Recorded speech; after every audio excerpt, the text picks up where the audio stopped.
Berlin est la plus grande ville d'Allemagne, connue pour sa diversité culturelle, sa vie nocturne trépidante et ses sites historiques. L'histoire de Berlin est étroitement liée à celle de l'Allemagne. Depuis le Moyen Âge, Berlin est une importante ville commerciale et, au fil des siècles, elle s'est transformée en une grande métropole européenne. Aujourd'hui, la position de Berlin en tant que capitale de l'Allemagne est incontestée. Mais il n'en a pas toujours été ainsi, car il fut un temps où d'autres villes se disputaient cette position. Aujourd'hui, il est question de Berlin, de sa fondation à nos jours. Nous examinons l'évolution de la ville à travers l'histoire et répondons à la question de savoir pourquoi Berlin est la capitale de l'Allemagne. La première mention documentée de la ville remonte à 1237, lorsque Berlin est mentionné dans un acte de donation du chancelier impérial Otto III. La ville est née de deux établissements marchands médiévaux, Köln et Berlin, situés dans la zone de l'actuel quartier de Berlin-Mitte. Les deux villes ont fusionné au cours des siècles suivants et Berlin est devenue une petite ville de quelques milliers d'habitants. Puis, au XIV et XVe siècle, la ville s'est développée de plus en plus rapidement, principalement en raison de l'immigration en provenance des régions environnantes. Berlin devient alors un important centre commercial et culturel. Au XVIe siècle, la Réforme a eu lieu, ce qui a entraîné des conflits constants entre les protestants et les catholiques, qui se sont finalement résolus en faveur des protestants. Au XVIIe siècle, Berlin est devenue la ville de résidence du prince électeur de Brandebourg et donc la capitale de l'électorat de Brandebourg. Cependant, la première pierre de Berlin en tant que capitale de l'Allemagne a été posée en 1701.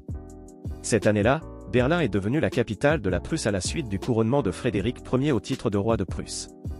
Lors de l'unification de l'Allemagne après la guerre franco-prussienne de 1871, la Prusse, en tant qu'État le plus puissant, a également spécifié la capitale et Berlin est devenue la capitale de l'Empire allemand. Ainsi, la première élection du chancelier du Reich dans l'Allemagne unifiée s'est déroulée à Berlin, soulignant la revendication de Berlin comme capitale.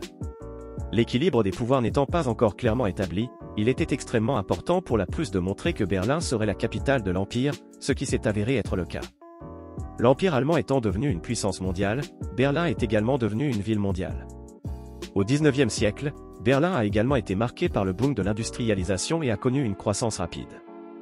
Dans le même temps, les fondements de la modernité ont été posés ici, avec des inventions importantes dans les domaines de l'architecture, de la technologie et de la culture.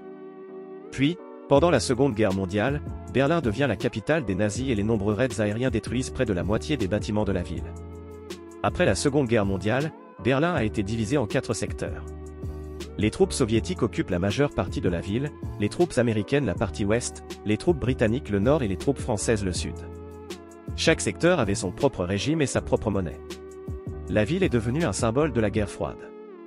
Mais la division de l'Allemagne a fait que Berlin n'était plus une option en tant que capitale de la République fédérale. Francfort-sur-le-Main et Bonn ont donc été considérées comme des villes alternatives. Francfort, en particulier, aurait pu prendre la place de Berlin en tant que future capitale de l'Allemagne réunifiée. Le maire de Berlin de l'époque, Ernst Reuter, a déclaré « Si Francfort devient la capitale, Berlin ne le sera plus jamais ».